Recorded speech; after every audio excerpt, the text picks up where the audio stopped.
Mums mums में क्या है कि ये आरएनए वायरस कराता है हमारे पास। इसके अलावा इसका जो इंक्यूबेशन पीरियड है वो हमेशा 12 to 25 डेज़ होता है, मीडियन 19 डेज़ लेते हैं इसे। अब हमारे पास मम्स का पेशेंट प्रेजेंट कैसे करेगा कि उसे हाई ग्रेड फीवर होगा। हमेशा कोई भी इन्फेक्शियस डिजीज़ जो है मोस्टली इनमें हाई ग्रेड फीवर ही होता है। साथ में उसे मलेज होगा, हेडेक होगा और फेशियल पफिनेस होगी। अब इसमें एक और इम्पॉर्टेंट चीज़ ये है कि 70% जो होता है बायलैटरल स्वेलिंग होती है in front of air lobules, और इसके अलावा बिहाइंड द मैंडिबल भी हमारे पास स्वेलिंग हो रही होती है।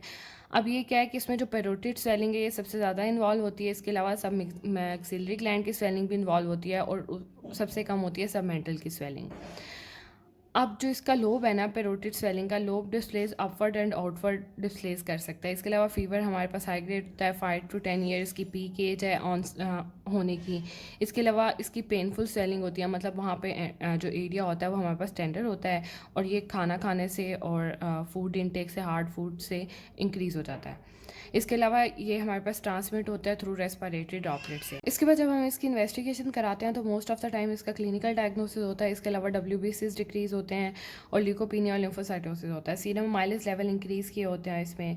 और फिर उसके बाद वायरस आइसोलेट कर सकते हैं हम फ्रॉम सलाइवा और स्किन से। एंटीबॉडी टिटर में हमारे पास IgG और IgM एंटीबॉडीज़ आती हैं, और ये मोस्टली IgM जो है एक्यूट इलनेस में हम डिटेक्ट करते हैं। PCR करा लेते हैं, फिर हम कल्चर यूरिन, सलाइवा और CSF का कल्चर करा लेते हैं। इसमें हमारे पास RNA वायरस पॉजिटिव आता है।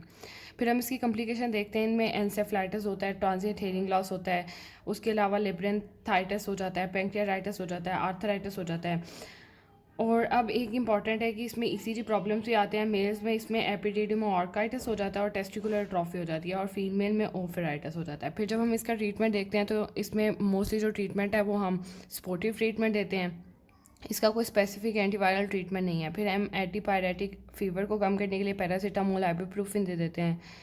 फिर क्योंकि ये जा के पास होती है तो सेमी सॉलिड फूड या लिक्विड फूड लेने का कहते हैं, इससे कम पेन होती है।